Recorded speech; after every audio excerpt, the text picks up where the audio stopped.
નમો લોહે સૌહરિહંતાણમ નમો લોહે સૌવેદાણમ નમો લોહે સૌઆયર્યાણમ નમો લોહે સૌજ્યાયાણમ નમો લોહે સૌત્રિકાળવતી શ્રાવણમ ઓમકારમિંદુ સંયુક્ત નિત્યમ જયંતિ યોગિના કામદમ ઔષધો છે ઓંકારાય નમો નમઃ મંગળમ ભગવાન મંગળમ ગૌતમોર્મિ મંગળમ કુંકુંડાર્યો વિજેન્દ્રમોષ મંગળમ નમઃ સમયસારાય સ્વાનુભૂત્યા ચકાસ્તે સ્વભાવાય ભવાય સર્વમાં વિભાવ નિદાતા. સ્વાનુભૂતિ દર્શન પ્રસમ મૂર્તિ પૂજ્યબહેન શ્રી ચંપાબેનની સ્વાનુભૂતિ માર્ગ પ્રકાશક તત્વ ચર્ચા એટલે સ્વાનુભૂતિ દર્શન એનો સ્વાધ્યાય ચાલે છે અને એમાં આપણે 20મા પ્રશ્ન સુધી સ્વાધ્યાય કર્યો છે. હવે આજે આગળ લઈએ છીએ પ્રશ્ન 21મો, પાન નંબર 19. 20મા પ્રશ્ન પછી પ્રશ્ન 21મો. શ્રીમદમાં આવે છે કે પાત્રતા માટે વિશેષ પ્રયત્ન રાખો તો તે પાત્રતાનું શું સ્વરૂપ છે? કૃપાળુદેવમાં વાત આવે છે કે પાત્રતા માટે વિશેષ પ્રયત્ન રાખો તો તે પાત્રતાનું શું સ્વરૂપ છે?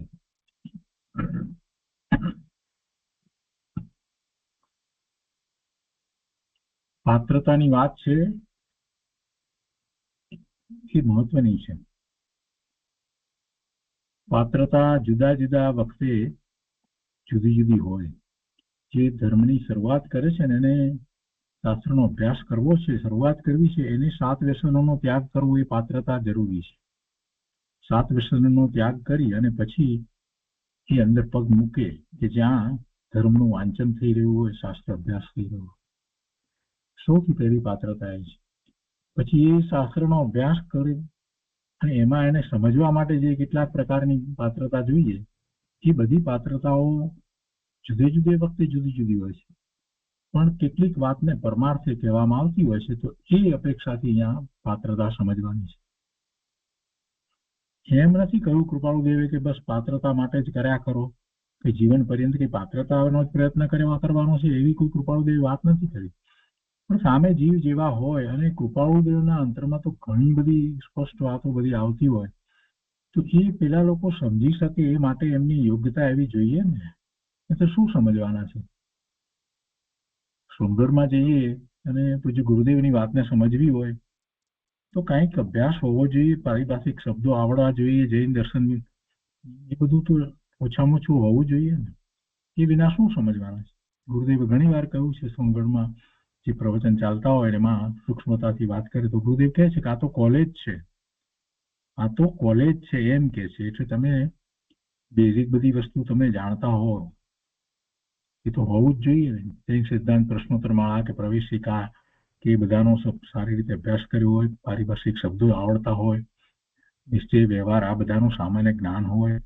એ બધા વગર તમે જઈને બેસી જાઓ ગુરુદેવના પ્રવચનની અંદર તો સોનગઢમાં જે પ્રવચન ચાલતા હોય અને જે સૂક્ષ્મ વાત હોય એ ન સમજાય. એટલે ત્યાં એ પાત્રતાની વાત કરી છે. પણ એ જ ગુરુદેવ બહાર બીજે ક્યાંક જતા તો જે પ્રવચન આપતા હતા એમાં એટલી બધી સૂક્ષ્મ વાત બધી ન કહેતા, સામાન્ય લોકોને સમજાય એવી વાતો. એટલે પાત્રતાનો અર્થ સમજવાનો છે કે તમે જે લેવલે પહોંચો છો એ પ્રમાણે એની પાત્રતા એ વાતને અંતરમાં રાખી અને સમજવાનું છે.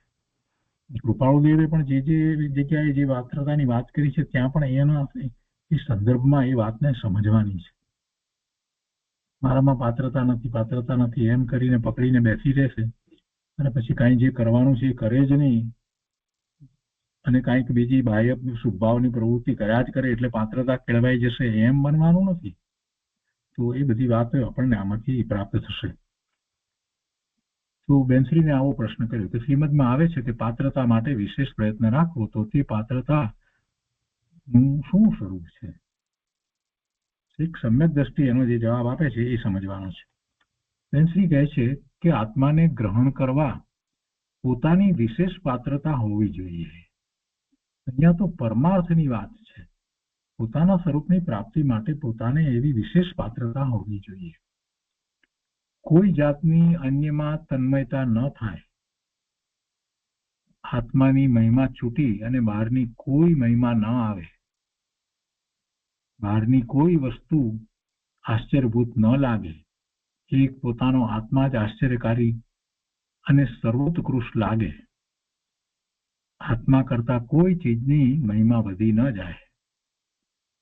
દેવ, શાસ્ત્ર, ગુરુ અને એક આત્મા, તેના કરતા બીજું કાંઈ વિશેષ લાગે નહીં,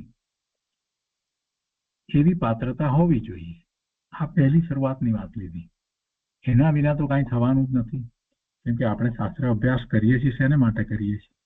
બધા કરે છે એટલે કરીએ છીએ? કોઈને દેખાડવા માટે કરીએ છીએ કે વાણિયાને ઘેરે જન્મ્યા છીએ માટે કરીએ છીએ? એવી તો કોઈ વાત નથી. અંદરમાંથી રુચિ થઈ છે એટલે આ કરીએ છીએ. તો પછી એને માટે એવી પાત્રતા હોવી જોઈએ ને. કે બેનશ્રીએ આ એક સાથે બધી વાત લઈ લીધી કે તમને ખરેખર પાત્રતા છે તો એવી રુચિ હોય. અને એ રુચિનો અર્થ શું? તો કે કોઈ જાતની અન્યમાં તન્મયતા ન થાય. બીજી બધી વાતને કદાચ જાણતો હોય, વિચાર કરતે, વાતચીત કરે, પણ ક્યાંય એને પોતાપણું એમાં ના લાગે, તન્મયતા ન થાય. આત્માનો મહિમા એને એવો ને એવો જ રહે. આત્માની મહિમા છૂટી અને બહારની કોઈ મહિમા આવે નહીં. વસ્તુની કોઈ પણ પ્રકારની મહિમા, બહારની કોઈ પણ વસ્તુની મહિમા આવે, એ વસ્તુ જેમ છે તેમ એનો વિચાર થાય, પણ છેવટે તો એ શું છે? કે મારા આત્માથી વિશેષ નથી. જે બાહ્ય પદાર્થો જે છે એ પૂતગળ પરમાણુના સ્કંદ છે, એ આપણને ઇન્દ્રિય જ્ઞાન દ્વારા ખ્યાલમાં આવે છે. અને પૂતગળ પરમાણુના સ્કંદ છે તો પછી એનું મૂલ્યાંકન એમ જ હોય ને, આત્માથી વિશેષ ક્યાંથી હોય? બીજાના મહિમા આવે, બીજા એવા જ્ઞાની પુરુષના પણ મહિમા આપણને આવે, બરાબર છે, હોય, એમનો મહિમા પણ હોય. અને એવા મહાપુરુષો, એમના પ્રત્યે એવો વિનયનો ભાવ બધું હોય, પણ તે છતાંય પોતાનું શુદ્ધ સ્વરૂપ જે છે એના આશ્રય જ સમ્યક્ત્વથી માંડી અને કેવળ જ્ઞાન પ્રગટ થાય છે. તો એવો આત્મા, એનો મહિમા પૂરેપૂરો ના આવે તો જે કરવું છે, જે પામવું છે, જેને માટે પુરુષાર્થ થઈ રહ્યો છે, એ તો અર્થ વગરનું થઈ જશે. એટલે એનો તો મહિમા સૌથી વધારે હોવો જ જોઈએ. એ વાત અહીંયા કરી છે. બહારની કોઈ વસ્તુ આશ્ચર્યભૂત ન લાગે. જુએ બધું દેખાય, આ નવું આવ્યું, ઠીક છે, બરાબર છે, પણ ક્યાંય એને એવું આશ્ચર્ય ન લાગે. એવું ક્યારે થાય? કે જેને આત્માની અનુભૂતિ થઈ હોય ને એને બીજે ક્યાંય કોઈ જગ્યાએ કાંઈ વિશેષતા, આશ્ચર્ય કાંઈ દેખાતું નથી. એ બહારની કોઈ વસ્તુ આશ્ચર્યભૂત ન લાગે. એક પોતાનો આત્મા જ આશ્ચર્યકારી અને સર્વોત્કૃષ્ટ લાગે. સર્વોત્કૃષ્ટ, સર્વમાં ઉત્કૃષ્ટ લાગે. આત્મા કરતા કોઈ ચીજની મહિમા વધી ન જાય. આવું અને અંતરમાંથી થવું જોઈએ. આ પાત્રતાની વાત છે. અને સાથે દેવ, શાસ્ત્ર, ગુરુ એનો પણ મહિમા હોય.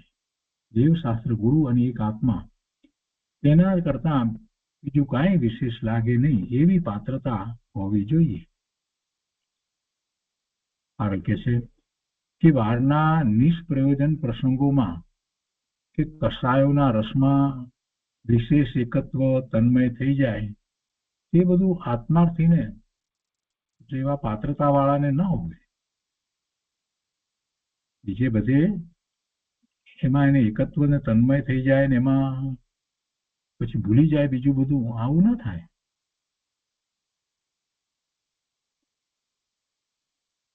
જેને આત્માનું પ્રયોજન છે તેને પર સાથેનું એકત્વ મંદ પડી જાય છે. અનંતાનુબંધીનો બધો રસ મંદ પડી જાય છે. બહારમાં પર સાથે કોઈ એને પ્રયોજન નથી. અને પરની વાત હોય, જાણે છે, ઠીક છે, જાણવું, આમાં કઈ એમાં દોષ નથી. જાણે જે છે તે બધું જાણ્યું, જ્ઞાનના જ્ઞેય તરીકે જાણ્યું, પણ પોતાનું પ્રયોજન શુદ્ધ સ્વરૂપની પ્રાપ્તિનું છે તો એના સ્થાને બીજું કાંઈ હોય નહીં. બીજું પ્રયોજન એ સિવાય કાંઈ હોય નહીં. બીજું બધું થાય છે, થાય છે, થાય છે, અને બીજા બધાનું મહત્વ પણ એવું હોય નહીં. જેને આત્માનું પ્રયોજન છે તેને પર સાથેનું એકત્વ મંદ પડી જાય છે. આ પાત્રતા.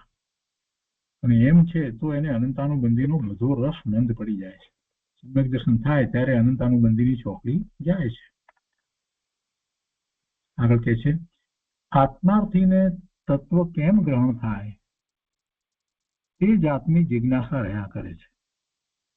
એની તો અંદરમાં આ જ ભાવ પડે છે ને કે તત્વની વાતને સમજીને તત્વ એટલે પોતાનું સ્વરૂપ, એ તત્વ એ કેમ ગ્રહણ થાય એ જિજ્ઞાસા સતત રહ્યા કરે. એને બહારમાં ક્યાંય વિશેષ તન્મયતા થઈ જતી નથી. બહારનું જાણે ઠીક છે, પણ એમાં કોઈ એને રસ પડે એમ ન થાય, એની રુચિ થઈ જાય એમ ન થાય, એને માટે થઈ અને કોઈ વિશેષ પ્રયત્નો કરે એવું કાંઈ થાય નહીં. માત્ર પોતાનું સ્વરૂપ. જે બધા વેપાર ધંધા આ તે બધા થતા હોય તો થયા કરે, છતાં એને સૌથી વધારેમાં વધારે કાંઈ પણ પ્રયોજનભૂત વાત, મહત્વની વાત તો પોતાનું સ્વરૂપ એ જ લાગે. આત્મા સિવાય બીજી વાત મુખ્યતા ન હોય. આત્માની મુખ્યતા છૂટી અને ક્યાંય સંસારી કાર્યોમાં વિશેષ વધારે પડતો રસ આવી જતો નથી. સંસારી કાર્યો એટલે જે જીવન નિર્વાહ વગેરે માટે જે કંઈ કાર્ય કરતો હોય તો કરે, એમાં કંઈ ન કરે એવી વાત નથી. એમાં એને એવો રસ નથી આવી જતો જેટલો આત્મામાં રસ જેવો. એને આત્માનું જ પ્રયોજન રહે છે. સમજે છે કે આ બધું ઠીક છે, ચાલ્યા કરે છે. પૂર્વકર્મના ઉદય પ્રમાણે સંયોગો આવ્યા કરે છે, પણ હું ભગવાન આત્મા એવો શુદ્ધ ત્રિકાળ રહ્યો છું અને એની અનુભૂતિ સિવાય બીજું કાંઈ મને પ્રયોજન નથી. એ જ મહત્વ છે. એવી તેની પાત્રતા હોય.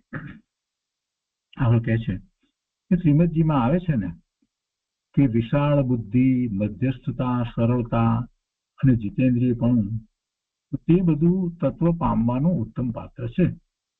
એ બધી વસ્તુ જે છે તે તત્વ પામવા માટે એટલું જેને છે એને ઉત્તમ પાત્ર છે. એટલે એ દ્વારા તો એ સમજાવવું છે કે ભૂતકાળમાં એને ક્યારેય સાચા ધર્મની પ્રાપ્તિ નથી થઈ અને એને અનેક પ્રકારે મિથ્યાત્વ સહિત ધર્મને માન્યો છે ને, તો એ બધા ઊંધા એકડા જે મૂટ્યા છે એને કાઢી નાખવા જોઈએ. ક્યાંય પણ એને પકડ બંધાઈ ગઈ છે કોઈ પણ ધર્મ વિશે કાંઈ પણ રીતે કે સંપ્રદાયમાં કે કોઈ પણ જાતની, તો એ બધી વાત એને કાઢી નાખવી જોઈએ અને જીનેશ્વર ભગવાનની વાણીને જેમ છે તેમ સમજવાનો વિચાર રાખવો જોઈએ. તો એ માટે એને વિશાળ બુદ્ધિ જોઈએ, એ માટે એને મધ્યસ્થતા હોવી જોઈએ, કોઈ પક્ષપાત ન હોય, અને એટલી સરળતા હોવી જોઈએ કે જે જ્ઞાની મહાપુરુષ જે કહે છે એને એ સ્વીકારે, અભિમાન ન કરે કે હું બુદ્ધિશાળી વધારે છું, મને ભાષાનું વધારે જ્ઞાન છે એટલે મને કોઈ વાંધો નથી, એવા અભિમાનો ના હોય. અને જીતેન્દ્રિયપણું, આ જીતેન્દ્રિયપણું મહત્વનું છે. એ તો આખી વાત ચારિત્રની છે, પણ જીતેન્દ્રિયપણું એટલા માટે મહત્વનું છે કે જ્યાં સુધી એને ઇન્દ્રિયના વિષયોમાં જ રસ રહેશે, ત્યાં સુધી જેવો સ્વાધ્યાય પૂરો થશે કે તરત જ એ કોઈ પણ ઇન્દ્રિયના વિષયમાં ચાલ્યો જશે. જીતેન્દ્રિયપણું એટલે કોઈ પણ ઇન્દ્રિયનો વિષય છે એમાં એને ઉદાસીનતાનો ભાવ, એમાં એને ખૂબ રુચિ થતી હતી, એ બધી રુચિ મટી જવી જોઈએ. જીતેન્દ્રિયપણું જે ગ્રહસ્થ દશામાં મુમુક્ષુને જે હોય છે તો એને તો એવું જીતેન્દ્રિયપણું હોય. મુનિને જીતેન્દ્રિયપણાની વાત જુદી છે, પણ એટલું જીતેન્દ્રિયપણું એને અવશ્ય હોય. જે સ્વાધ્યાય કરે છે, પરમાર્થે પોતાના સ્વરૂપની પ્રાપ્તિ માટેનો જે ઉપાય કરી રહ્યો છે, એને એવું જીતેન્દ્રિયપણું હોય કે ઇન્દ્રિયના વિષયોની વૃદ્ધિ ન હોય. ત્યારે હવે આ સ્વાધ્યાય પૂરો થાય અને પછી એમાં લાગી જઈએ, બીજી વાતોમાં આવી જાય, બીજું બધું કર્યા કરે, એમાં ખૂબ આનંદ એને આવે, એને સુખ લાગે, એને મજા આવે, આ બધું ના. એ જ્યાં સુધી મટે નહીં ત્યાં સુધી એનો ખરેખર સ્વાધ્યાય થતો જ નથી. એને ખરેખર શાસ્ત્રનો અભ્યાસ થતો જ નથી. શાસ્ત્રની પ્રયોજનભૂત વાતને માત્ર એ બોલે છે, યાદ રાખે છે, પરંતુ એ અંતરમાં ઉતારતો જ નથી. એટલે જીતેન્દ્રિયપણું જે છે એ દ્વારા તો ખ્યાલ આવે છે આપણને કે એને બહારમાં હવે રસ નથી અને માત્ર આત્મામાં રસ છે. એટલે એ પણ જરૂરી છે. તે બધું તત્વ પામવાનું ઉત્તમ પાત્ર છે. આત્માથી ક્યાંય રાગમાં ખેંચાય નહીં અને દ્વેષમાં ખેદાય નહીં, દ્વેષ કરીને ખેદરૂપ પરિણમે નહીં. બધામાં મધ્યસ્થ રહે. એ બધાના એવા રાગ દ્વેષના જ્યારે પરિણામ થતા હોય ત્યારે જ તરત જ પોતાની જાતને સ્વીકારી લે એવી એની જાગૃતિ હોય કે આ શું બધું આવા રાગ ને આવા દ્વેષ મને હોય નહીં, મને એ નથી શોભતા, હું ભગવાનના જ્ઞાનમાં સિદ્ધ સમાન આવ્યો ને આ બધા આટલા બધા તીવ્ર રાગ ને એટલા તીવ્ર દ્વેષ એ મને હોય નહીં, એમ એ બધામાં મધ્યસ્થ રહે. તેને બધા રાગ દ્વેષ છૂટી નથી જતા. મુમુક્ષુ છે તો કઈ બધા રાગ દ્વેષ છૂટી ગયા હોય એવું ના હોય, પણ બધો રસ છૂટી જાય, એમાં રસ એટલો ન પડે. પોતાના પુરુષાર્થની નબળાઈને કારણે જ્ઞાની સમ્યક દ્રષ્ટિને પણ રાગ તો થઈ જાય છે. એટલે કઈ આને બધા રાગ છૂટી જવા એવી પાત્રતાની કોઈ વાત નથી કરી, પણ એનો રસ મંદ પડી ગયો હોય, એનો રસ છૂટી જાય, એમાં રસ એટલો પડે નહીં. નાનપણમાં આપણે સ્કૂલમાં ભણતા હતા અને પછી ત્યારે અનેક પ્રકારની રમતો રમતા હતા. દાખલા તરીકે હોકી રમતા હતા, ક્રિકેટ રમતા હતા, કે ફૂટબોલ રમતા હતા, કે આવું કંઈક રમતા હતા. અને એથી નાના હતા ત્યારે તો ગિલ્લી દંડા રમતા હતા, બધું કરતા હતા. પણ હવે કોઈ આવે કે ચાલો ગિલ્લી દંડા રમવું છે, તો આપણને કેટલો રસ પડે, નથી રમવું. અને ક્રિકેટ રમવું છે એમ કહેતો હોય આપણને કેટલો રસ પડે. ઠીક છે, હવે કદાચ ક્રિકેટની ગેમ આવતી હોય તો કદાચ જોઈએ, પણ રમવામાં રસ પડે ના પડે. એમ હવે એ તરફ ક્યાંય રાગમાં ખેંચાય નહીં. એ એમાં ખેંચાઈ જાય છે, એનો એને રસ છે. એને ખરેખર જોવા જઈએ તો ઇન્દ્રિયના વિષયો જ છે, એમાં જ રસ છે, એની જ વૃદ્ધિ છે. ભલે એને રમવાની વાત હોય કે ખાવાની વાત હોય કે ફરવા જવાની વાત હોય, બધી વાતમાં એમ જ છે. ભેગા થઈ એને બેસે, બધા ગપ્પા મારે, આ તે બધું એમાં એમ જ છે. એટલે એ બધામાં એને એવો રસ ન પડે, એવો રસ ન પડે. એટલે આત્માથી ક્યાંય રાગમાં ખેંચાય નહીં. અને એ જ રીતે નાના નાના જે પ્રસંગો એવા બન્યા હોય, જે ગમતા હોય ન ગમતા હોય, આ બધા તો કેટલાક પ્રસંગો એવા બન્યા હોય, એવા સંયોગો હોય, એ બધા માટેનો દ્વેષ ન કરે. જૂની વાતને પણ પાછી યાદ કરી અને દ્વેષમાં ખેદાય નહીં. ઠીક, હવે એ વાત બની ગઈ તો બની, એ પ્રમાણે એમ કરી અને એ મધ્યસ્થતા જાળવી રાખે. એટલે બધામાં મધ્યસ્થ રહે. તેને બધા રાગ દ્વેષ છૂટી જ નથી જતા, પણ બધો રસ છૂટી જાય છે. આ વાત મહત્વની છે. બધું મર્યાદામાં આવી જાય છે, બધું મર્યાદામાં આવી જાય છે. સમ્યક દર્શન થાય એટલે બધાથી જુદો પડી જાય. એ પછી આખી વાત જે છે બદલાય છે, એમાં ઘણો ફેર પડી જાય છે. કેમ કે અનુભૂતિ થઈ છે ને, એનો એવો સ્વાદ આવ્યો છે ને, આત્માના અનુભવનો જયારે સ્વાદ આવ્યો છે તો પછી આખી વાત બદલાઈ જાય છે. પછી તો એની જ રુચિ રહે છે. એટલે કે છે કે સમ્યક દર્શન થાય એટલે બધાથી જુદો પડી જાય, અને તેને તો બધું મર્યાદામાં આવી જાય છે.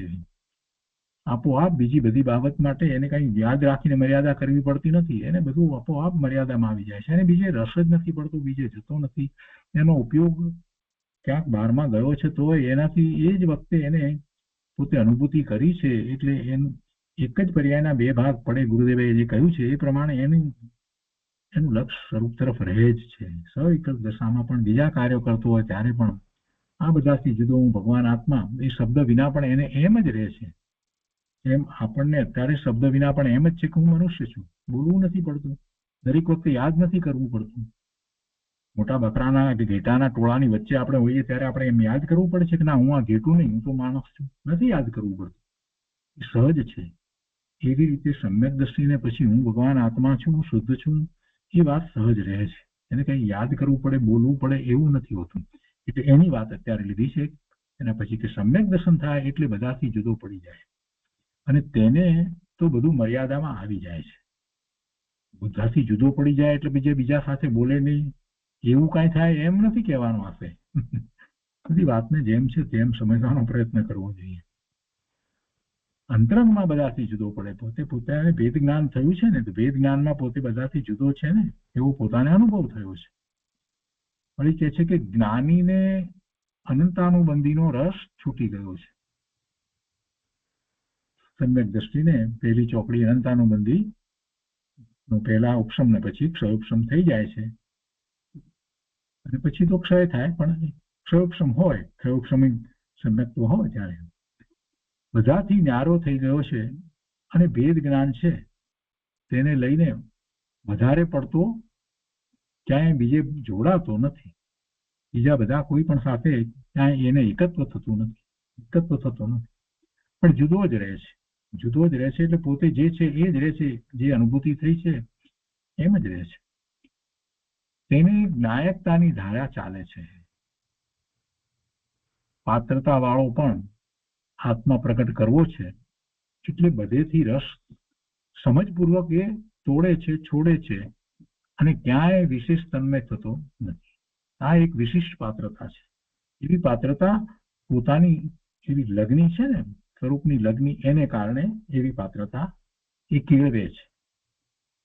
પેલાને સહજ થાય છે સમ્યક દ્રષ્ટિને, આને એ રીતે એ કેળવે છે. જેમ કે પરીક્ષાના દિવસો આવ્યા હોય, બરાબર ને, આપણે મોટી પરીક્ષા આપતા હોઈએ કોઈ ડિગ્રીની એવી, તો એ દિવસોમાં આપણે બીજી બધી પ્રવૃત્તિઓ જેમ ઓછી કરી નાખીએ, બીજી પ્રવૃત્તિઓ હોય એને માટે થઈને કોઈ આપણને વાત કરતું હોય, બીજું બધું આ તે, તો બધામાં ક્યાંય આપણને રસ પડતો નથી. કેવું થાય છે? એક જ દ્રષ્ટિ રહે છે જે વિષયની પરીક્ષા આપવી છે એને માટે. એમ હવે મારે પોતાના સ્વરૂપની પ્રાપ્તિ કરવી છે, તો બીજી બધી વાત જે છે એ બધીમાં એને એવો રસ પડતો નથી. એ વાત અત્યારે અહીંયા કરી રહ્યા છે શ્રી. પાત્ર વાળો પણ આત્મા પ્રગટ કરવો છે એટલે બધેથી રસ તોડે છે અને ક્યાંય વિશેષ તન્મય થતો નથી. કોઈ વિકલ્પોમાં કે કોઈ બહારના કાર્યોમાં કે કોઈ પણ જાતના ઘર, કુટુંબ વગેરેમાં તે વિશેષ તન્મય થતો નથી. બીજાઓને તો કેટલાકને તો એના સિવાય બીજું કઈ સૂઝતું જ નથી. એ જ હોય, સવાર, બપોર, સાંજ, રાત એ જ. ગુરુદેવના પ્રવચનમાં આવે છે ને, એ એમના ફઈના દીકરા ભાઈ જતા હતા, એ એમના દુકાનમાં ભાગીદાર હતા, પાર્ટનર હતા, અને પછી એના વિશે વાત કરે છે ત્યારે ગુરુદેવ કહે છે ને કે બસ સવારે ઉઠે ત્યારથી રાત્રે સુઈ જાય ત્યાં સુધી બસ આ દુકાનનો માલ ને કેટલો આવે ને કેટલું વેચાય ને કેટલા ભાવે લીધો ને શું ના તે, છૂટે પછી ચોપડામાં મેળ કરી રાત્રે, અને પછી મોડા રાત્રે એ આવે, પછી ક્યાંક સાધુ આવ્યા હોય તો પછી રાત્રે આવે. ત્યાં સુધી બીજું પાછું વાળીને જુએ જ નહીં ને કે સાધુ આવ્યા છે તો આપણે જઈએ કે કરીએ. આવું ગુરુદેવ બોલે છે. ક્યારે બોલે છે? પ્રવચનની અંદર વાત કરે છે ને ત્યારે એવું ઘણી વાર બોલ્યા છે. તો કે એને બીજો કોઈ રસ જ નહીં. એમ ન હોય. ગુરુદેવ પણ પોતે દુકાનમાં બેસતા હતા, પણ પોતે પાછો સમય એમાં મળી અને પોતે પાછું શાસ્ત્રનું વાંચન વગેરે પણ કરતા હતા, અને સાધુ આવ્યા હોય તો પાછા ત્યાં પણ જતા હતા. બધું એ જ રીતે હોય. એક જ બસ એમાં જ લાગ્યો રે એમ નહીં. શ્રી એ વાત કરે છે કે કોઈ વિકલ્પોમાં કે કોઈ બહારના કાર્યોમાં કે કોઈ પણ જાતના ઘર, કુટુંબ વગેરેમાં તે વિશેષ તન્મય થતો નથી. કસાયની ઉપશાંતતા માત્ર મોક્ષ અભિલાષ, એમ કહ્યું છે ને. કસાયની ઉપશાંતતા, કસાયો જાય નહીં, મંદ પડે અને ઉપશાંત રહે. કસાયો ટળે ક્યારે? સમ્યક દર્શન થયા પછીથી કસાય જાય. કસાયની ચોપડી છે એ અનંતાનુબંધીની, પ્રત્યાખ્યાના વર્ણિની, સ્વંજલનની, અને પેલા 9 કસાયો. તો એ બધા ખરેખર પૂર્ણપણે તો જેમ જેમ એ આગળ ને આગળ સમ્યક દર્શન પછી પુરુષાર્થ કરતો જાય છે તેમ એ જાય છે. પણ એની ઉપશાંતતા હોય, કસાયની મંદતા, કસાયની ઉપશાંતતા માત્ર મોક્ષ અભિલાષ, અને અંતરમાં બસ એ જ સ્વરૂપની પ્રાપ્તિ પૂર્ણપણે કરવી છે. એટલે મોક્ષની અભિલાષાને સમજે છે કે આ ભાવમાં મોક્ષ નથી થવાનો, પણ એની શરૂઆત મારે અત્યારે એથી કરી દેવી છે. કેમ કે એ કાર્ય માટે મારે અત્યારે સમ્યક દર્શન પ્રગટ કરવું જ છે. માત્ર મુક્તિની, મોક્ષની અભિલાષા તેને રહે છે. દરેક કાર્યમાં આત્માનું જ પ્રયોજન તેને રહે છે. આ બધી પાત્રતાની વાત ચાલે છે. આ બધું કોઈક ને કોઈક પ્રકારે જેને રહે છે એ બધી પાત્રતાની વાત. કૃપાળુદેવે જે વાત કરી છે એ બધી એ પ્રમાણે જ છે. જીવોના જે પ્રમાણે ના એ વખતે જે પ્રમાણે એ જીવો સમજે, એમની સમજણ શક્તિ વગેરે જે પ્રમાણે હતું એ પ્રમાણે બધાને એ રીતે પાત્રતા માટેની વાત એમણે કરી છે. કેમ કે એમણે કંઈક મોટી વાત આપવી છે, પણ તમે સમજી જ ન શકો, એટલી પાત્રતા જ ન હોય તો એટલે બધી રીતે પાત્રતા તો કેળવવી પડે. એવો અભ્યાસ વગેરે દ્વારા પણ પાત્રતા કેળવવી પડે. જીવનમાં જે આચરણ વગેરે જે થઈ જાય છે એમાં પણ પાત્રતા કેળવવી પડે, માયાચાર વગેરે ન હોય, આ બધું પણ હોય, સામાન્ય સદાચરણ પણ હોય, બધું જ હોય. મુમુક્ષુ ફરી આગળ પ્રશ્ન કરે છે કે જેને આત્માનું પ્રયોજન મુખ્ય છે, જેને આત્માનું પ્રયોજન મુખ્ય છે તેને સાથે મધ્યસ્થતા, જીતેન્દ્રિયપણું આદિ બધાનો મેળ હશે? લો, કેવો પ્રશ્ન કર્યો છે.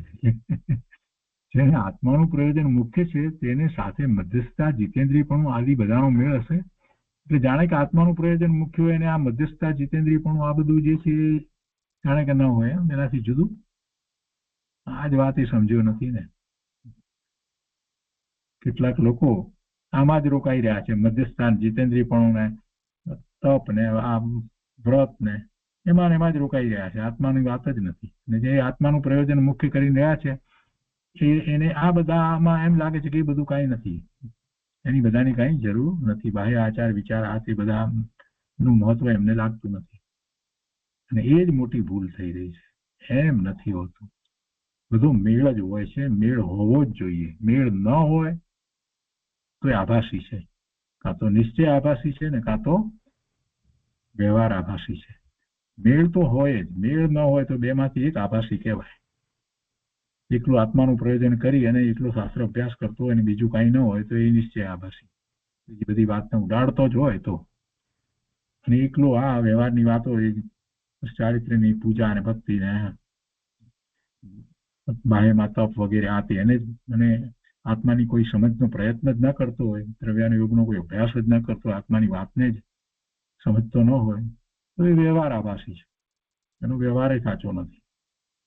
પેલો નિશ્ચય આભાસી છે તેનો નિશ્ચય સાચો નથી. તો આ પ્રશ્ન છે, બેનશ્રી જો એનો જવાબ આપે છે, બહુ સરસ જવાબ છે કે તે બધાનો મેળ હોય છે, બધાનો મેળ હોય છે. જીતેન્દ્રિયપણું, સરળતા આદિ બધું હોય છે. જેને આત્માનું પ્રયોજન હોય તે પોતાના આંતરિક પરિણામ સમજી શકે છે. જેને આત્માનું પ્રયોજન હોય તે પોતાના આંતરિક પરિણામ સમજી શકે છે. બહારવાળાને ભલે ખબર ના પડે, પણ પોતાને અંતરમાં જે પરિણામ થઈ રહ્યા છે એનું એને પોતાને તો ખ્યાલ આવે છે ને.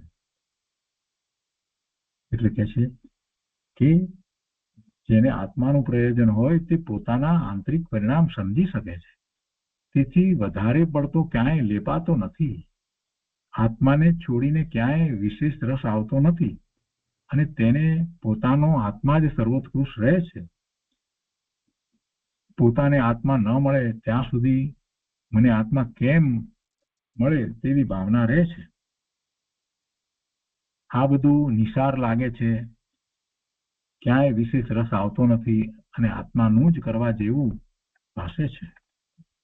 તે જીવ બધો વિચાર કરી આ જ્ઞાન સ્વભાવ તે જ હું છું તેમ નિર્ણય કરે છે.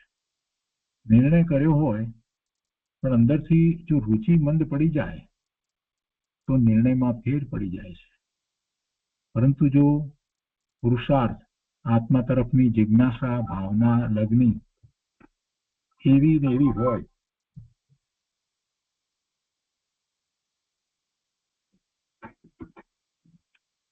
છે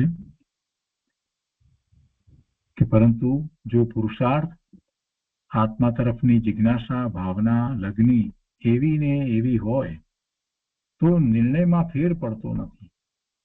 દરેક ઠેકાણે પુરુષાર્થ તો હોય જ છે. સમ્યક દર્શન પ્રાપ્ત થયા પછી સાધક દશામાં પણ નિરંતર પુરુષાર્થ હોય છે. તો જેને આત્માની રુચિ થઈ તેને પણ પુરુષાર્થ તો સાથે જ હોય છે. જેણે અંતરમાંથી નક્કી કર્યું કે આત્માનું જ કરવા જેવું છે તેનો નિર્ણય ફરતો નથી. પહેલા તો મેળની વાત તો પહેલા જ કરી દીધી, બહુ એનો વિસ્તાર નથી કર્યો એમણે, કે તે બધાનો મેળ હોય છે. મધ્યસ્થતા, જીતેન્દ્રિયપણું એ બધાનો મેળ હોય છે. જીતેન્દ્રિયપણું, સરળતા આદિ બધું હોય છે, એ પણ સાથે હોય છે. આત્માનું પ્રયોજન છે તો આત્માનું પ્રયોજન કેવી રીતે હોવું જોઈએ એ વધારે એમણે સમજાવ્યું કે જેને આત્માનું પ્રયોજન હોય એને શું કેવી રીતે હોય, એના પોતે પોતાના અંતરંગ પરિણામોને એ તપાસે છે, જુએ છે, અને એટલે એ બીજે ક્યાંય લેપાતો નથી, બીજે ક્યાંય લેપાતો નથી. એ રીતે આ પ્રશ્નનો ઉત્તર એમને આપ્યો. એ રીતે 21મા પ્રશ્નનું સમાધાન થયું. એ પછીથી 22મો પ્રશ્ન છે. સ્વાનુભૂતિના કાળે શું આત્માના દરેક પ્રદેશમાં આનંદનું વેદન થાય છે? સહાનુભૂતિના કાળે શું આત્માના દરેક પ્રદેશમાં આનંદનું વેદન થાય છે? આત્માના પ્રદેશો કઈ છૂટા છે? એક પ્રદેશ બધા જોડાયેલા છે એવું કઈ છે? ના, એ તો પ્રદેશ તો કહેવા માટે છે, એનું પરિમાણ કેટલું છે એમ બતાવવા માટે અસંખ્ય પ્રદેશ એમ કહેવાય છે. આત્મા તો અખંડ અભેદ વસ્તુ છે, અને ગુણ પણ એવી જ રીતે બધા આત્મા બધા પ્રદેશમાં રહ્યા છે એમ જયારે કહેવામાં આવે છે તો એનો અર્થ એ છે કે આખામાં રહ્યા છે, બધામાં દરેક ગુણ બધી રહ્યા છે, કોઈ અમુક ભાગમાં એમ નથી એમ કહેવામાં આવે છે. એટલે દરેક પ્રદેશમાં જુદું જુદું કઈ એવું તો હોય જ નહીં. કોઈ વસ્તુ એક પ્રદેશમાં હોય ને બીજે ન હોય એવું વસ્તુનું સ્વરૂપ જ નથી. અમુક પ્રદેશમાં હોય ને અમુકમાં ન હોય એવી વસ્તુનું સ્વરૂપ જ નથી. કર્મને માટે પણ કર્મના જે પરમાણુ જે છે એ આવરણ કરે છે એમ કે કહેવામાં આવે છે. તો આત્માના બધા પ્રદેશે આવરણ કરે છે. ઓછા હોય તો ઓછા પ્રમાણમાં, વધારે તો વધારે પ્રમાણમાં આપણે જે કહીએ છીએ ને કાર્બન રજકણો આવે છે. તો એવું નથી કે અમુક પ્રદેશમાં ન હોય, એવું કોઈ વસ્તુનું સ્વરૂપ જ નથી. સહાનુભૂતિના કાળે શું આત્માના દરેક પ્રદેશમાં આનંદનું વેદન હોય છે? જયારે વેદન છે ત્યારે શું એને પોતાના પ્રદેશો એ દેખાય છે? ત્યાં આ પ્રદેશમાં આમ એવું થાય? કઈ હોય જ નહીં. પ્રશ્ન જ જેવો હોય, કરનારે જરાય વિચાર કર્યો નથી અને એમને પ્રશ્ન કર્યો છે. એનો જવાબ બહુ સરસ રીતે આપ્યો છે કે હા, તે કાળે ભેદનું લક્ષ છૂટી અને આત્માના દરેક પ્રદેશે આનંદ પ્રગટે છે. તે આનંદ સિદ્ધ ભગવાનને પૂર્ણ પ્રગટ થયો છે. તેવો આનંદ સિદ્ધ ભગવાનને પૂર્ણપણે પ્રગટ થયો છે. સમ્યક દ્રષ્ટિને અંશે વેદાય છે, છતાં જાત સિદ્ધ ભગવાનના આનંદના જેવી જ જાત છે. તે આનંદ ગુણ આત્માના અસંખ્ય પ્રદેશમાં વ્યાપેલો છે. એટલે પછી વેદન પણ આત્માના અસંખ્ય પ્રદેશમાં હોય જ ને. તેની અનુભૂતિ થતા વિકલ્પ છૂટી જાય છે અને જગતથી ન્યારો જુદો કોઈ અનુપમ આનંદ થાય છે. તેને જગતની કોઈ ઉપમા લાગુ પડતી નથી. એને કોઈની સાથે સરખાવી શકાય નહીં, એને ઉપમા આપી શકાતી નથી એ આનંદને. તે આનંદનો ઇન્દ્રની પદવીના, ચક્રવર્તીની પદવીના કે બીજા કોઈ આનંદની સાથે મેળ ખાતો નથી. એની સરખામણી થઈ શકતી નથી. તે જાત જ જુદી છે, અપૂર્વ છે, આત્મામાંથી પ્રાપ્ત થાય છે. આત્મામાં એવો આનંદ નામનો ગુણ છે, સુખ નામનો ગુણ છે, બધા ગુણોની પ્રગટતા થાય છે એટલે અનુભવાય છે. તે બહારના આનંદની વાત કરીએ તો બહારના તો કોઈ આનંદ છે નહીં, એ તો કલ્પિત છે. એટલે એ બહારના આનંદ તો લૌકિક રાગવાળા છે, અને એકની એક વસ્તુમાં કોઈને આનંદ આવે ને બીજાને એ જ વસ્તુ દુઃખનું કારણ પણ બને છે. એટલે એ તો જેવી માન્યતા કરી છે એ પ્રમાણે એને આનંદ કે સુખ લાગે છે. જ્યારે આ જે આનંદ છે, આત્મામાંથી આવતો આનંદ, તો બધાને એક સરખો એ જ રીતે લાગે. આ તો વિતરાગી આનંદ છે, એ તો જુદો જ છે. તેનો બીજા બહારના કોઈ પણ આનંદની સાથે મેળ નથી, કે બહારના આનંદ તો કલ્પિત છે. એટલે આ આનંદ જે છે એ વાણીમાં આવી શકે નહીં, વચનાતીત છે, એનું વર્ણન થઈ શકે નહીં. નાયકની મહિમા આવે તેમાં સર્વસ્વતા લાગે છે. તેની રુચિ શ્રદ્ધા થાય તો જીવ તે તરફ વળે છે, તે વિના વળી શકતો નથી. બહારમાં જ જેણે સર્વસ્વ માની લીધું છે, અર્થાત થોડી ક્રિયા અને શુભભાવ કરી તેમાં સર્વસ્વ માની લે છે, તેને આત્માની પ્રાપ્તિ, સમ્યક દર્શન, સહાનુભૂતિ થતી નથી. અને એવી સહાનુભૂતિ થતી નથી. વાત તો આનંદની કરવી છે તો સહાનુભૂતિમાં આનંદ છે એટલા માટે સહાનુભૂતિની વાત લીધી. કોને થાય, કેવી રીતે થાય એ પણ સાથે વાત જણાવી દીધી. અશુભથી બચવા શુભભાવ વચ્ચે આવે તેનાથી પુણ્ય બંધાય, પણ આત્મા તે બંનેથી ન્યારો છે, જુદો છે. તેવી શ્રદ્ધા થવી જોઈએ, અને શ્રદ્ધા થાય તો તે તરફ એટલે આત્મા તરફ વળે, અને આત્મા તરફ વળે તો અનુભૂતિ થાય, અનુભૂતિ થાય એમાં એ આનંદ આવે. એટલે એ આનંદ કઈ થોડી ક્ષણ માટે આવે એમ હોય, પણ આત્માના પ્રદેશ અપેક્ષાએ અમુક પ્રદેશે હોય અમુક પ્રદેશ ન હોય એવી વાત નથી. કેમ કે આનંદ ગુણનો જ વિચાર કરીએ તો એ આખા આત્મામાં છે, દરેક ગુણ આખા આત્મામાં બધે જ વ્યાપેલો છે, તો પછી અનુભૂતિ એવી રીતે જ હોય. અનંત કાળથી તેણે બધું કર્યું, જીવે બધું કર્યું, પણ આત્માનું સ્વરૂપ ઓળખ્યું નથી.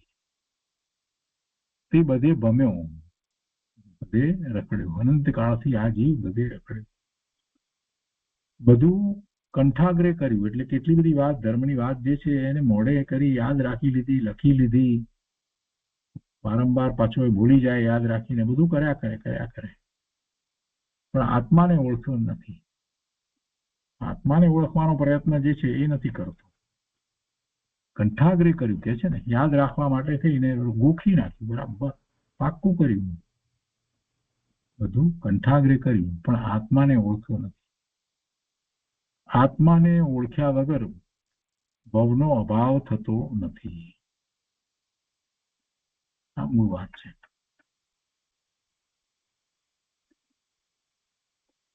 એના પછીનો પ્રશ્ન છે 22માં પછીનો 23મો પ્રશ્ન છે. એમાં કહે છે કે આત્મા સ્વરૂપ આનંદમાં રમી રહ્યો હતો, આનંદ તરંગોમાં ડોલી રહ્યો હતો. આત્મા સ્વરૂપ આનંદમાં રમી રહ્યો હતો, આનંદ તરંગોમાં ડોલી રહ્યો હતો.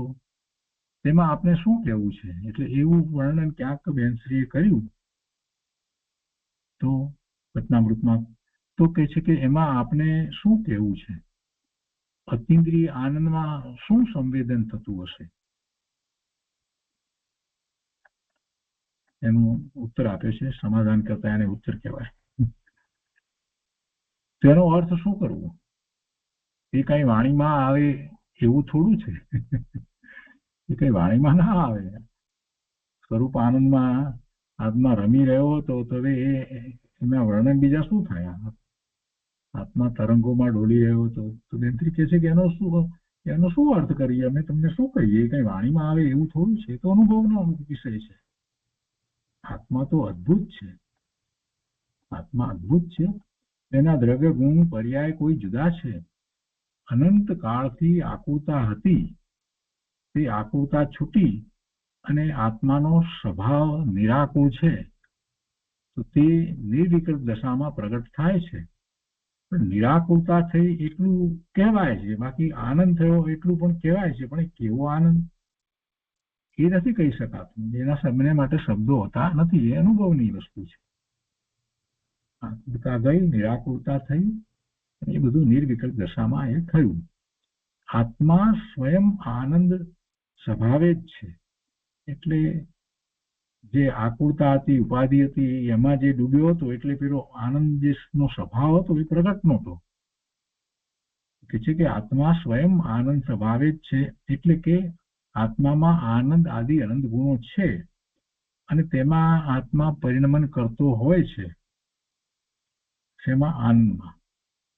અર્થાત આત્મામાં અનેક જાતની ક્રિયાઓ ઉત્પન્ન થાય છે, તરંગો ઉઠતા હોય છે, અને તેમાં તે રમણતા કરતો હોય છે. આવો આત્માનો સ્વભાવ છે. આત્મામાં આનંદ આદિ અનંત ગુણ છે, અને તેની પર્યાયોના પરિણમનના તરંગ ઉઠતા હોય છે. પર્યાયો કહો કે પરિણમન કહો, આ તરંગ ઉઠતા હોય છે, એવો અર્થ છે. એટલે એટલું કહી શકાય એમ. બીજું તો શું વર્ણન કરીએ એમ. બાકી વાણીમાં તેને માટે કોઈ ઉપમા છે નહીં કે આવો આનંદ, આના જેવો આનંદ, એવી કોઈ ઉપમા તો આપી શકાય એમ નથી. સિદ્ધ ભગવાનને પૂર્ણ આનંદ છે, અને આ સ્વાનુભૂતિમાં તેનો અંશ છે, પણ તે જ જાત છે, એ જ જાતનો છે. આત્મા પોતે અસ્તિત્વ રૂપ છે, પોતાનું અસ્તિત્વ છે, હોવાપણું છે, અવસ્તુ નથી, પોતે છે હોવાપણે. તથા તે અસ્તિત્વ જાગૃત સ્વરૂપ છે. ચેતના ચેતનાનો ક્યારેય નાશ થતો નથી. એ જ્ઞાન દર્શનની ચેતના તો એની રહે જ છે, ગમે તે પર્યાયમાં જાય તો પણ, એના ઉઘાડ ઓછા વધતા હોય તો પણ. એટલે કે છે કે તે અસ્તિત્વ જાગૃત સ્વરૂપ છે. એટલે જ્યાં આકુળતાથી છૂટ્યો ત્યાં આત્મામાં જે સ્વભાવ છે તે પ્રગટ થાય છે. અને તેથી આનંદ તરંગમાં રમી રહ્યો હતો એમ કહ્યું છે. તે વાક્યની અંદર ઉદાહરણ છે. બીજું તો શું વધારે વિસ્તાર કરીએ. કહેવા માટે શબ્દો દ્વારા કહેવાય કે ખેલી રહ્યો હતો, રમી રહ્યો હતો, દોડી રહ્યો હતો, પણ તે બધાના અર્થમાં ઊંડાણ છે. તેના સ્વભાવમાં અદ્ભુતતા છે. આત્માના સ્વભાવમાં અદ્ભુતતા છે. શબ્દોથી એમ કહેવાય કે તરંગમાં ડોલતો હતો, ઝૂલતો હતો, બાકી તેના ભાવમાં ઊંડાણ રહેલું છે. તે કાંઈ દ્રષ્ટાંતથી ખ્યાલમાં ના આવે. તે કાંઈ બહારના દ્રષ્ટાંતથી ખ્યાલમાં ના આવે, કેમ કે એવી વસ્તુ જ નથી, તો કેવી રીતે એનું દ્રષ્ટાંત ક્યાંથી આપીએ? સાગરમાં ઝૂલતો હતો, તરંગોમાં ડોલતો હતો, એવા બહારના દ્રષ્ટાંત આવે, બાકી વસ્તુ તો કોઈ જુદી છે. વસ્તુ તો કોઈ જુદી છે, અનુભૂતિ તો કોઈ જુદી છે. એ તો સ્વાનુભૂતિમાં વેદે તેને ખ્યાલમાં આવે, જે વેદે એને ખ્યાલમાં આવે. અર્થાત સ્વાનુભૂતિમાં જે સ્વભાવ છે તેનું વેદન થાય છે. સ્વાનુભૂતિની અદ્ભુતતામાં ઊંડાણ રહેલું છે. અને તેના વિશે સમયસારના અમૃતચંદ્રાચાર્યના કળશમાં ઘણું આવે છે. અમૃતચંદ્રાચાર્ય ભગવાને કળશમાં એ વાત આપી છે. એ છે કે આત્મા એવો અદ્ભુતમ છે કે તેનો શાંત રસ લોક પર્યંત ઉછળી રહ્યો છે. એ વાત આવે છે કળશમાં. આત્મા ડોલાયમાન થઈ રહ્યો છે એમ સમયસારના કળશમાં આવે છે. વળી આત્મામાં આનંદ ગુણ છે, તેને વિકલ્પ રાગની કે બાહ્ય પદાર્થની, અર્થાત દેવલોકના કે ચક્રવર્તીના કોઈ સુખોની અપેક્ષા નથી. આત્મા સ્વયં આનંદ સ્વરૂપ જ છે. તેથી તે આનંદ પણ નિરપેક્ષ, કોઈની અપેક્ષા વગરનો છે. નાયક આત્મામાં જ્ઞાન આદિ અનંત ગુણ છે, પણ તેમાં આનંદ ગુણને મુખ્ય કરીને આ વાત કરવામાં આવી છે. વિભાવોથી છૂટેલો અને જગતથી ન્યારો ઉપર તરતો આત્મા અદ્ભુત આનંદ તરંગમાં ડોલાયમાન થઈ રહ્યો છે, ખેલી રહ્યો છે, રમી રહ્યો છે. આ શબ્દોમાં ઘણું ઊંડાણ રહેલું છે. બીજા શબ્દો દ્વારા આવી જાતનું કથન અમૃતચંદ્રાચાર્ય ભગવાનના કળશમાં ઘણું આવે છે ને એમાં અમૃતચંદ્રાચાર્ય ભગવાનના કળશમાં કે નિક્ષેપોનો સમૂહ ક્યાં ચાલ્યો જાય છે તેની ખબર નથી. નયોની લક્ષ્મી ઉદય પામતી નથી અને પ્રમાણ અસ્ત થઈ જાય છે, ત્યારે આત્મા અંદરથી કોઈ જુદો પ્રગટ થાય છે. ચૈતન્ય સ્વરૂપ લીલા કરતો અંદરથી પ્રગટ થાય છે. આવું વર્ણન છે કળશના અર્થમાં. આ વાત આવે છે.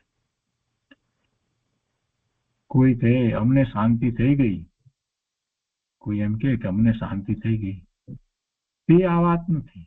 આ તો જુદું છે.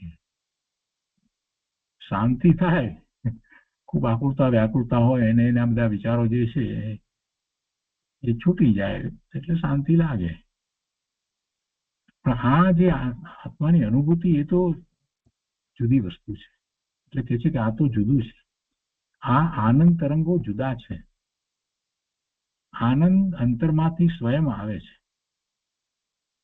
કેટલાક વિકલ્પને અતિ મંદ કરે અને પછી માત્ર સૂક્ષ્મ વિકલ્પ રહે એટલે તેને શાંતિ લાગે. એટલે એમ માને કે અમને અનુભૂતિ થઈ. વિકલ્પો અતિ મંદ થઈ ગયા અને પછી કોઈ બીજા વિકલ્પો એવા નથી ઉઠતા તો પછી શાંતિ લાગે. પણ આ તો વિકલ્પથી બધી રીતે છૂટી અને આનંદ પ્રગટે છે, અને તે જુદી જાતનો પ્રગટે છે. આગળ પણ કહે છે મુમુક્ષુ કહે છે કે મુમુક્ષુ અમને તો વિકલ્પ જ દેખાય છે, તથા આપ જે આનંદની વાત કરો છો તે જાત કાંઈ જુદી લાગે છે. વિકલ્પ જ દેખાય, વિકલ્પમાં રહીએ ત્યાં સુધી વિકલ્પ દેખાય, અને પછી એ વિકલ્પ જે છે એની વાત જે છે એ બધા વિષયો સમાધાન થઈ ગયું હોય, એના આશ્ચર્ય કંઈ થાય નહીં, એમાં રસ ન પડે તો વિકલ્પ નવો ઉત્પન્ન ન થાય. હવે વિકલ્પમાં જ ગમતું હોય તો એના પછી એક પછી બીજો અને બીજા પછી ત્રીજો વિકલ્પ ઉભો થયા જ કરે છે. એ વિકલ્પનો વિષય જ એવો હોય કે જેમાં રસ પડ્યો એટલે પછી વિકલ્પો થયા કરે. ધર્મના નામે વિકલ્પ થયા કરે, અરે શાસ્ત્રના નામે વિકલ્પ થયા કરે. શાસ્ત્રની આ વાત ને આ વાત ને આ વાત ને, જેમ કે એની ચર્ચાનો વિષય જે છે એ ગમે છે એટલે પછી એના વિકલ્પો થયા કરે. પછી ક્યાં આનંદની વાત રહી? શાસ્ત્રની આ વાત, આ કાકળસમાં આમ કહ્યું છે, આ ગાથાની અંદર ગુરુદેવે આમ કહ્યું, આવું બધું કર્યા કરે. અને એ પાછો એ માને કે અમે તો બધું ચિંતન કરીએ છીએ, અમે તો ધર્મ કરીએ છીએ. પછી પાછો એમ કે પણ અમને આનંદની અનુભૂતિ કેમ નથી થતી? પણ ભાઈ ક્યાંથી થાય? એ બધા વિકલ્પ જ છે ને, એ બધા વિકલ્પ જ છે. કે છે કે અમને તો વિકલ્પ જ દેખાય છે, તથા આપ જે આનંદની વાત કરો છો એ વાત તો કઈ જુદી લાગે છે. એન્ટ્રી કહે છે કે અનાદિથી વિકલ્પનો અભ્યાસ થઈ રહ્યો છે એટલે વિકલ્પ જ દેખવામાં આવે છે. ધર્મના નામે પણ, સ્વાધ્યાયના નામે, શાસ્ત્ર અભ્યાસના નામે, બધી રીતે છેવટે તો વિકલ્પ જ. આટલું યાદ રાખવું ને આટલું આમ આવડવું ને આમ ને 1000 નામ પેલા આવ્યા તો એમ કેટલા મને આવડે છે ને વગેરે, એમાં એને રસ. અલિંગ્રહણના 20 બોલ, મને 20 બોલ યાદ છે. હવે એ વિકલ્પ સિવાય બીજું શું એમાંથી એને પ્રાપ્ત થવાનું છે? એને સમજીને પી જવાનું હતું, અંદરમાં ઉતારી જવાનું હતું, તે તો કર્યું નહીં. અહીંયા કે છે કે અનાદિથી વિકલ્પનો અભ્યાસ થઈ રહ્યો છે એટલે વિકલ્પ જ દેખવામાં આવે છે, તથા વિકલ્પ મંદ થાય તો શાંતિ લાગે છે. એથી કરીને આનંદ છે એવી વાત નથી. વિકલ્પની આકુરતા ઓછી થાય, વિકલ્પ મંદ થાય તો શાંતિ લાગે છે, અને વિકલ્પ વધારે હોય તો આકુરતા લાગે છે. પરંતુ આ જે અનુભૂતિની વાત છે એ તો જુદી વસ્તુ છે. કે છે કે પરંતુ આ તો અંતરમાં વિકલ્પ રહિત થવાની વાત છે. આત્મા પોતે સ્વયં જાગૃત સ્વરૂપ છે, અસ્થિ સ્વરૂપ છે. તેનું અસ્તિત્વ કાંઈ ચાલી ગયું નથી. પોતાનું અસ્તિત્વ કાંઈ ચાલી ગયું છે? પોતે છે ને. વિકલ્પની અસ્થિ ચાલી ગઈ છતાં પોતાનું અસ્તિત્વ ઊભું રહે છે. વિકલ્પ ના ઉઠે, નિર્વિકલ્પ થાય તો કઈ પોતાનું અસ્તિત્વ જાય? પોતાનું અસ્તિત્વ તો એવું ને એવું જ રહે છે. અને તે અસ્તિત્વ ચૈતન્યપણે છે. એ ચૈતન્યપણે જે અસ્તિત્વ છે એને કઈ વિકલ્પની જરૂર નથી. વિકલ્પથી ટકી રહ્યું છે એનું અસ્તિત્વ? વિકલ્પથી એનો જ્ઞાન સ્વભાવ છે? ના, એની ચેતના કઈ વિકલ્પથી નથી. ન સમજણ પડે તો માસ્ટર કી લાગુ પાડવાની કે સિદ્ધ ભગવાનને હોય? ના, સિદ્ધ ભગવાનને વિકલ્પ નથી હોતા. મન પણ નથી ને તો પછી વિકલ્પની તો ક્યાં વાત રહી? તો પછી એમનું અસ્તિત્વ આનંદમય, જ્ઞાનમય અસ્તિત્વ છે ને. તો એ અસ્તિત્વ ચૈતન્યપણે જે છે એને કોઈ વિકલ્પની જરૂર નથી. નિર્વિકલ્પ થાય એટલે વિકલ્પની અસ્થિ નથી, વિકલ્પ ચાલ્યા ગયા છતાં પોતાનું અસ્તિત્વ તો એવું ને એવું રહે છે. અસ્તિત્વ ચૈતન્યપણે છે, અને તે ચૈતન્ય આનંદ ગુણથી ભરપૂર છે. ચૈતન્ય જે છે એ બધા ગુણોથી ભરપૂર છે. ચૈતન્ય કહો કે જ્ઞાન દર્શન કહો, એ ચેતના છે ને, એ ચૈતન્ય. તો એ જ્ઞાનમાં તો એને બધા બીજા બધા ગુણો જે છે એનું ભવન જે છે એ ખ્યાલમાં આવે છે, અનુભવમાં આવે છે. એટલે એમ કહેવાય કે ચૈતન્ય એ આનંદ ગુણથી ભરપૂર છે. તેનો આનંદ ગુણ કોઈ જુદો જ છે, અદ્ભુત છે. અને જ્ઞાન ગુણ પણ કોઈ અદ્ભુત છે. એવા તો અનંત ગુણો તેમાં છે. બધા વિકલ્પો છૂટી જાય તો પછી રહેશે કોણ? એક આત્મા જ રહે. વિકલ્પો છૂટી જાય એટલે કે આત્મા છૂટી જવાનો નથી, એક આત્મા જ રહેશે વિકલ્પ વિના. તો તેમાં આનંદ ગુણ પ્રગટે છે. વિકલ્પો છૂટે ત્યારે આનંદ ગુણ પ્રગટે છે. આનંદ ગુણની અનુભૂતિ થાય છે. વિકલ્પના અભ્યાસમાં વિકલ્પ જ દેખાય છે, બીજું કાંઈ દેખાતું નથી. તેથી તેને એમ થાય છે કે વિકલ્પ છૂટી જતા પછી રહેશે શું. કેટલાકને એમ થાય કે આ બધી ધર્મની વાત તો બધા રાખવી જ પડે ને, એને રાખ્યા વગર કેવી રીતે આગળ વધારે. એ બધા પણ છેવટે તો વિકલ્પ છે. એ બધું જે છે એનું એ વાચ્ય છે ને, એ વાચ્યનો જ વિચાર કરવાનો છે કે વાચ્ય તે હું, એમ પોતાની ઉપર વાત ઉતારી દેવાની છે, કે જેથી કરીને પછી વિકલ્પની કે એવા શબ્દોની કે એવા વાક્યોની જરૂર જ ન પડે. પછી એમ ન થાય કે વિકલ્પ છૂટી જતા પછી રહેશે શું. આનંદ ગુણથી ભરેલો આત્મા રહે છે. તે ચૈતન્ય અનંત ગુણમાં ખેલે છે, રમે છે, ડોલે છે. કોઈ કહે છે કે અમને શાંતિ શાંતિ લાગે છે, પણ તે અમુક વિકલ્પ મંદ થાય તેની શાંતિ છે. જ્યારે આ શાંતિ ને આનંદ જે છે, જે અનુભૂતિના જે, એ તો જુદી જ વસ્તુ છે. એ શાંતિ તો કોઈ જુદી જ છે. અને તે પ્રગટ થતા તેને અંદરથી તૃપ્તિ થાય છે કે આ સિવાય કોઈ માર્ગ નથી, આ જ મુક્તિનો માર્ગ છે. એ પણ સાથે ને સાથે થાય છે. તો એ રીતે આ 23મા પ્રશ્ન સુધીનો ઉત્તર થયો અને આજનો સ્વાધ્યાય આપણે અહીંયા સુધી રાખીએ છીએ.